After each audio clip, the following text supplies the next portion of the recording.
Have you ever found yourself in a conversation with your own child and suddenly you just felt managed? There's this subtle shift in their tone, a new level of questioning that can leave you feeling frustrated, misunderstood, and frankly, a little disrespected. If any of that sounds familiar, you are not alone. And we're going to give you the language and the psychological framework you need to understand what's happening. And more than that, the tools to navigate this new chapter with all the dignity and autonomy you've earned. Wow, this quote really just cuts right to the heart of it, doesn't it? It's that exact moment you realize you're being policed. A question about a small purchase, a comment on your bedtime, a suggestion about your driving. On their own, these moments might seem trivial, but when you put them all together, they create a pattern of what's known as infantilizing surveillance. You start to feel like a teenager again, maybe hiding things or getting defensive. But here's the secret. The key to understanding all of this isn't to look at yourself, but to look at them. All right, let's dive in. We're going to walk through this whole experience in 6 parts.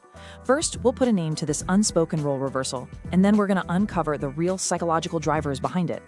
From there, we'll pivot to a whole new mindset, moving from a place of secrecy to one of sovereignty. Then we'll give you a really concrete set of tools. We're calling it the Executive Boundary Protocol to help you defend your identity. We'll talk about why this fight is so crucial for your humanity, and we'll finish up with a simple, powerful first step you can take the second this is over. Okay, so let's put a name to this feeling. Infantilizing surveillance.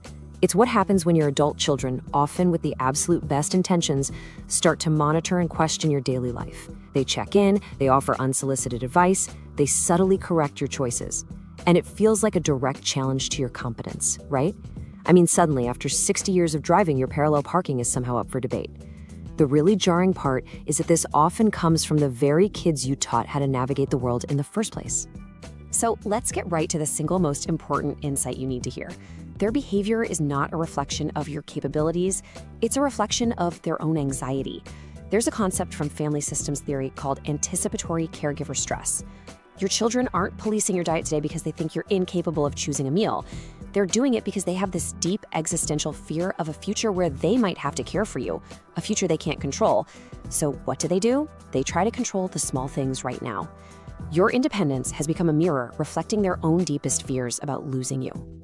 So let's break down the psychology behind all of this a little bit more, because it's not just some vague worry. There are specific concepts that explain why this dynamic feels so strange and so frustrating. And understanding these concepts is the key to depersonalizing their actions, to see them not as an attack on you, but as their own misplaced coping mechanism. We've mentioned it, but let's really define it. Anticipatory caregiver stress. This is the engine that's driving the entire dynamic. It's that low-grade, constant hum of worry about what if? What if you fall? What if you get sick? What if you need help and I'm not there to give it? And because they can't control those big, terrifying what-ifs, they try to control the small, manageable details of your life, your finances, your social plans, your health choices. That bossiness you're feeling, it's just their anxiety in a very poor disguise. Next up is something called role confusion, and this explains why it feels like you're being treated like a teenager again.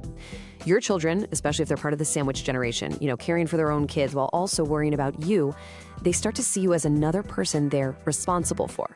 For decades, you were their safety net. Now they start to see themselves as yours, and they fall back on the only model they really have for managing someone they feel responsible for, the parent-teenager model. It's a feedback loop they often don't even realize they're stuck in. And this brings us to our third concept, asymmetric risk perception. Basically, it means you and your children are looking at the exact same situation through completely different lenses. Imagine you're looking through a telescope, excited by a new adventure on the horizon. Well, they're looking at that same spot through a microscope, examining every single tiny thing that could possibly go wrong.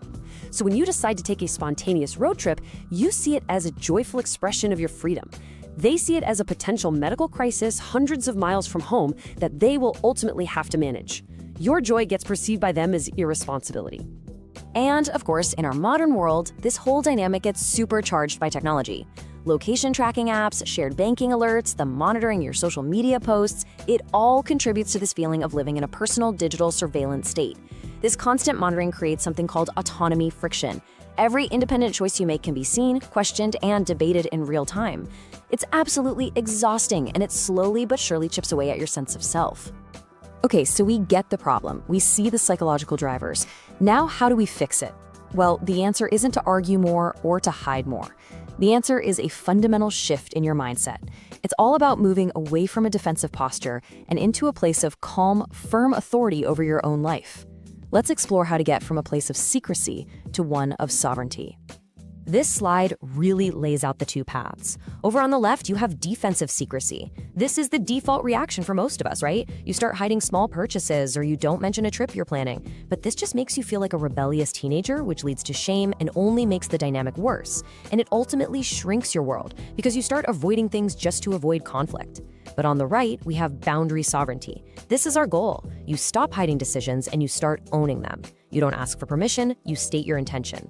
This forces your children to see you as a peer, not a project. It leads to self-integrity and eventually their respect. It doesn't shrink your world, it protects your autonomy to live in it fully. I want you to let this one sink in. You are not responsible for managing your adult child's anxiety.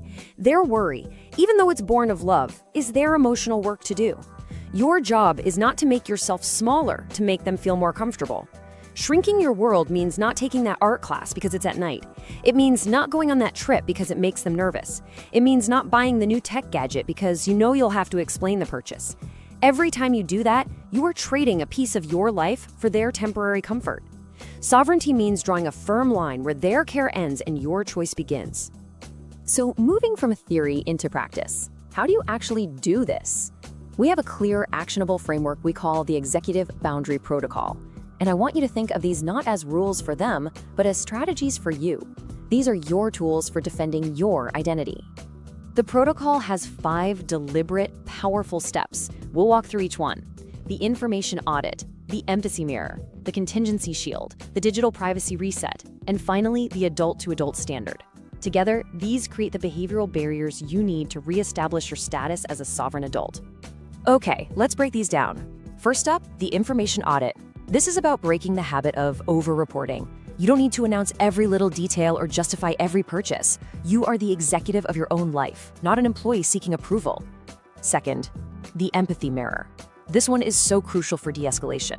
When they express worry, you reflect it back with love, but with a firm boundary. I hear that you're worried, and I love you for caring, but I have already made my decision. This validates their feelings while separating them from their attempt to control you. Third is the contingency shield. This addresses their legitimate fears head-on. Proactively share that you have a plan for the what-ifs. I'm going on the trip, and just so you know, here's my itinerary and I have travel insurance. This gives their anxiety no logical room to grow. Fourth, the digital privacy reset. Turn off the tracking apps. Unless there's a genuine, immediate medical necessity agreed upon by you and your doctor, your location is your own business. And finally, the adult-to-adult standard. If a conversation takes on that patronizing tone, you calmly end it. I'm happy to discuss this when we can speak as 2 adults. This sets a non-negotiable standard for respect. Now, I know implementing these tools might feel difficult at first. You might face some resistance, or maybe get labeled as stubborn or difficult. And this is exactly why it's so important to anchor ourselves in a powerful new perspective about what the struggle is truly about. This isn't just about winning an argument, it's about preserving who you are. Let's reframe that word stubborn. When you push for your independence, you are not being stubborn. You are defending your humanity. You are fighting for your right to be the author of your own story. You know, medical and psychological research consistently shows that maintaining our decision-making power, our executive agency, is one of the most important factors for cognitive health and longevity. Your push for autonomy isn't a character flaw. It is a vital sign of your health and vitality. And never, ever forget this. You are a master of your own life. You have successfully navigated this world for 60, 70, 80 years or more. You've raised families, you've built careers, you've weathered storms that would astound a younger generation. That wisdom, that internal compass you have, it did not suddenly vanish on your last birthday. Their worry is a testament to the love you've built, but it does not grant them the right to take the steering wheel. This is the sovereignty of your second act. So, as we start to bring this to a close, let's distill it all down to a single, actionable starting point. It's time to take all this understanding and put your agency into practice, starting today in a small but really meaningful way. First, let's just hold 2 truths at the same time. Acknowledge that your children's policing is born out of their love and their fear. In their minds, they really are protecting you, but, and this is a big but, that doesn't make it acceptable. Good intentions do not excuse behavior that diminishes your personhood. You can have empathy for their fear while still holding a firm boundary against their control. So, where do you begin? The simplest, most powerful tool from the protocol is the adult-to-adult standard. You don't need to have some big confrontational family meeting. Just make a quiet commitment to yourself that from now on, you will only engage in conversations where you are treated as an equal. If the tone shifts, you just politely disengage. This one change begins to rewire the entire dynamic, quietly and effectively. And now, here's a gentle challenge for you over the next 24 hours. What is one small decision you found yourself clearing with your kids lately? Maybe it's buying a new gadget, planning a day trip, or signing up for that class you've been eyeing. Today, make that decision on your own. You don't have to hide it, and you don't need to announce it like some rebellion. Just do it. Own it. This is your first sovereign act. Because in the end, love is not an excuse for control. True love from an adult child is learning to trust the incredible, capable adult they've watched and learned from for decades. It's about them learning to manage their own anxiety so that you can live your life freely. So, own the choice, calm your mind, and lead your life forward with the absolute sovereignty you have more than earned.